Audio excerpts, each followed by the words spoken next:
जब मैं छोटा था, 6-7 साल का था,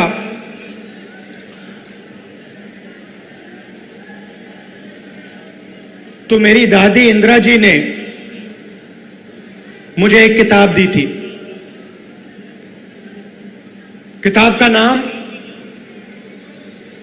तेंदू एक आदिवासी बच्चा, यह नाम था। और वो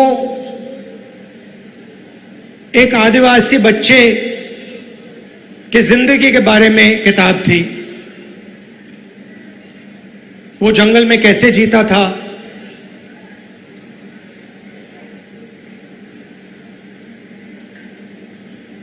तीर कमान से मच्छी मारता था, उसके माता पिता, उसका परिवार किस प्रकार से जीता था, उस किताब में लिखा था। और वो किताब मुझे सबसे अच्छी लगती थी। और मैं दादी के साथ वो किताब पढ़ता था। दादी पेज घुमाती थी और फिर मैं उनसे सवाल पूछता था और वो मुझे जवाब देती थी। शायद 45 साल पुरानी बात बता रहा हूं। और मैंने उनसे एक दिन पूछा कि दादी,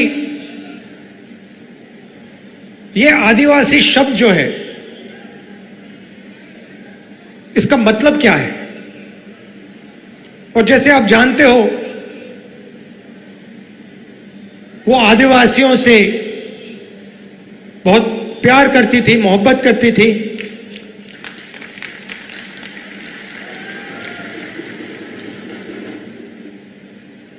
आपसे बहुत गहरा रिश्ता था उनका। तो मैंने ये सवाल पूछा, छोटा सा था मैंने पूछा, ये आदिवासी शब्द क्या होता है? और मुझे आज तक याद है इंदिरा गांधी जी ने क्या कहा था, और मैं आज आपको बताना चाह रहा हूं। उन्होंने कहा कि ये हिंदुस्तान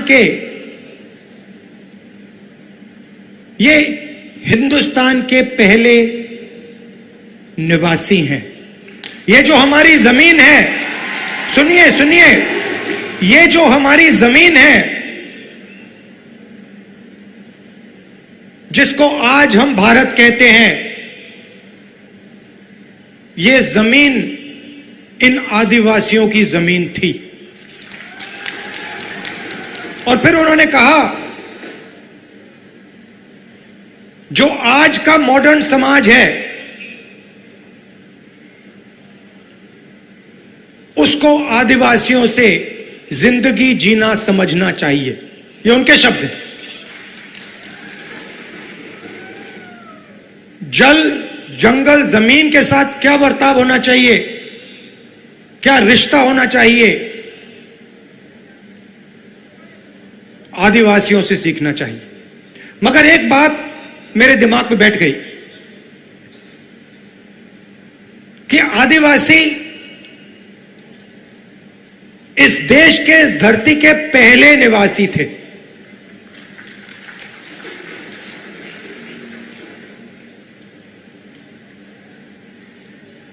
और उन्होंने यह भी कहा कि सालों पहले आदिवासी पूरे हिंदुस्तान में रहते थे और आस्ते आस्ते उनको धकेला गया।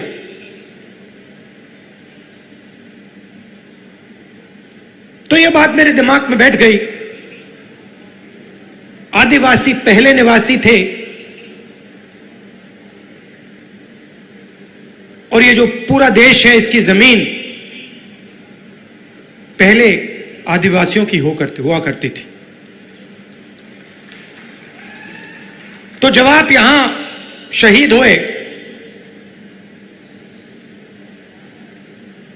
हिंदुस्तान के जो ओरिजिनल मालिक थे, वो यहां अंग्रेजों की गोली खाकर शहीद हुए। अब बीजेपी ने एक नया शब्द निकाला है, वनवासी। वनवासी का मतलब जो जंगल में रहते हैं। हम आपको आदिवासी कहलाते हैं। यह पूरा का पूरा देश आपका है और हम चाहते हैं कि आप जो भी करें, जहां भी करें, आप सफलता प्राप्त करें। चाहे आपके बच्चे कॉलेज में जाना चाहें, यूनिवर्सिटी में जाना चाहें, हवाई जहाज उड़ाना चाहें, कंप्यूटर चलाना चाहें, बिजनेस करना चाहें, इंडस्ट्री को चलाना चाहें, हम चाहते हैं कि आपको मौका मिलना चाहिए।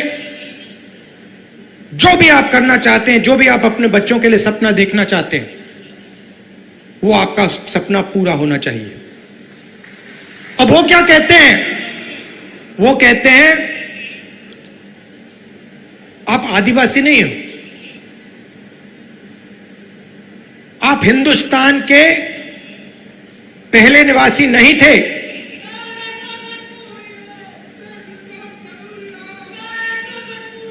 वो कहते हैं कि आप आदिवासी नहीं हो, आप वनवासी हो। मतलब आप इस देश के ओरिजिनल मालिक नहीं हो, आप तो जंगल में रहते हो।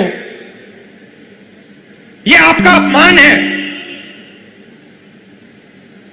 यह भारत माता का अपमान है। सिर्फ आदिवासियों का नहीं, पूरे देश का अपमान है। आप वनवासी नहीं हो, आप आदिवासी हो। यह पहले आपकी जमीन थी। बीजेपी चाहती है, आरएसएस चाहती है कि आप जंगल में रहो, जंगल के बाहर ना निकलो। आपके बच्चे इंजीनियर ना बने, डॉक्टर ना बने, लॉयर ना बने, बिजनेस ना चलाएं, हवाई जहाज ना उड़ाएं, प्रोफेसर ना बने। वो आप पे वनवासी का ठप्पा डालना चाहते हैं। मतलब आप जंगल में रहते हो, आप दूसरे लोगों से कम हो। हम इस बात को मानने के लिए तैयार नहीं है। हम इस बात को कभी नहीं मान सकते। आप इस देश के मालिक हो, यह जमीन आपकी जमीन है और इस देश में आपको हक मिलना चाहिए। अच्छा, फिर आपसे कहते हैं आप वनवासी हो और फिर आप ही के जंगल को आप ही के हाथों से छीनकर अदानी जी को पकड़ा देते हैं। वनवासी आपको कहते हैं, मगर जब हमने आपको जंगल का, जमीन का, जल का हक दिया, पैसा कानून दिया, आदिवासी बिल दिया, तो बीजेपी ने, आरएसएस ने क्या किया? वो जो औजार हमने आपको दिए थे, उन्होंने एक के बाद एक रद्द कर दिए। वो चाहते हैं कि आप जंगल में रहो और फिर आस्ते आस्ते आस्ते आस्ते जंगल को वो काटते जाते हैं। आस्ते आस्ते जो आपके हक हैं उनको वो छीनते जाते हैं। आपकी जमीन जो है उसको छीनते जाते हैं। वो अंत में चाहते हैं कि वो आपको वनवासी कहें और हिंदुस्तान में जंगल ही गायब हो जाए, तो आप कहीं के नहीं रहो।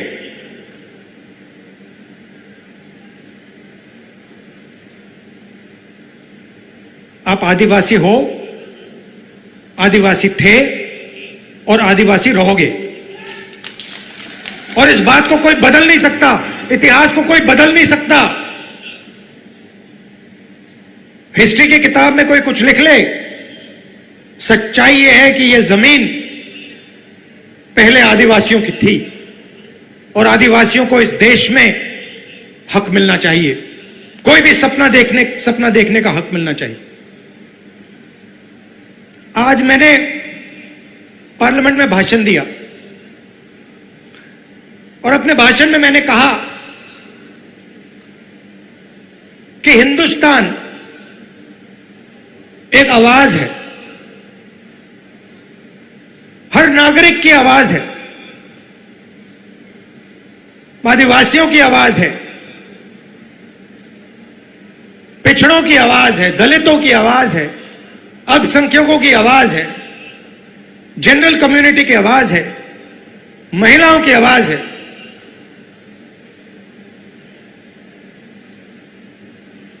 और जहां भी ये बीजेपी के लोग जाते हैं, हिंदुस्तान की आवाज को चुप करने की कोशिश करते हैं, दबाने की कोशिश करते हैं। आप देखिए, बीजेपी की सोच ने मणिपुर में आग लगा दी। 3-4 महीने से मणिपुर में आग जल रही है, लोग मारे जा रहे हैं, बच्चे मारे जा रहे हैं, महिलाओं का बलात्कार हो रहा है। मैंने पार्लियामेंट में बोला, मणिपुर में भारत माता की हत्या हुई है।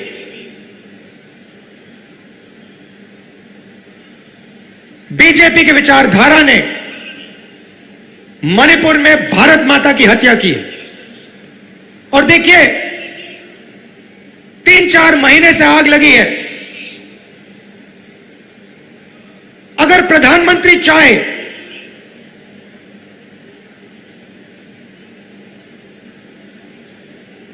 दो 3 दिन में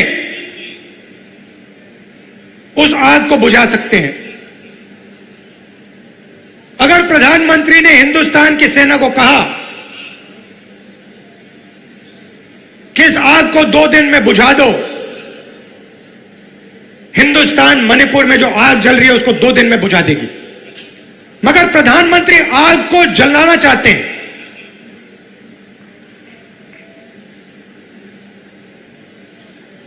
उन्होंने तो बांटा है मणिपुर को। और देखिए, 3 महीने हो गए, ऐसा लगता है कि मणिपुर हिंदुस्तान का भाग ही नहीं है, स्टेट ही नहीं है। प्रधानमंत्री ने एक शब्द नहीं बोला। मैं वहां गया, रिलीफ कैंप्स में गया, महिलाओं से बात की, बच्चों से बात की, गले लगा। विपक्ष के मेंबर ऑफ पार्लियामेंट गए, मगर प्रधानमंत्री नहीं गए।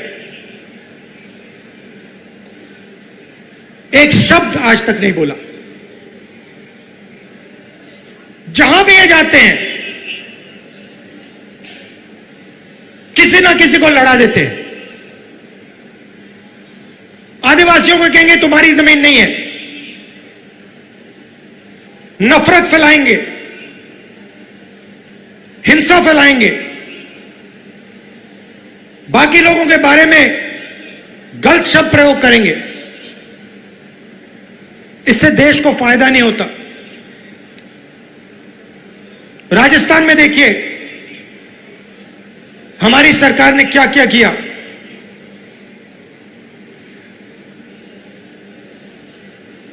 CM Chiranjeevi health insurance scheme देश का सबसे बेहतर हेल्थ इंश्योरेंस स्कीम है। कालीबाई स्कूटी योजना, मुफ्त में महिलाओं को स्कूटर। मुख्यमंत्री कोचिंग योजना, फ्री एंट्रेंस एग्जाम में कोचिंग मुफ्त में। एससी एसटी डेवलपमेंट फंड को 500 करोड़ से 1000 करोड़ कर दिया। तो हम गरीबों की सरकार चलाते हैं, आदिवासियों की सरकार चलाते हैं। पेंशन स्कीम, पुरानी पेंशन स्कीम जो राजस्थान की सरकार ने दी, 90 लाख से ज्यादा लोगों को फायदा पहुंचा। गिग वर्कर्स वेलफेयर एक्ट, जो ऊबर ओला चलाते हैं उनकी मदद के लिए, तो हम गरीबों की सरकार चलाते हैं। देखिए इंडिया प्राइम न्यूज।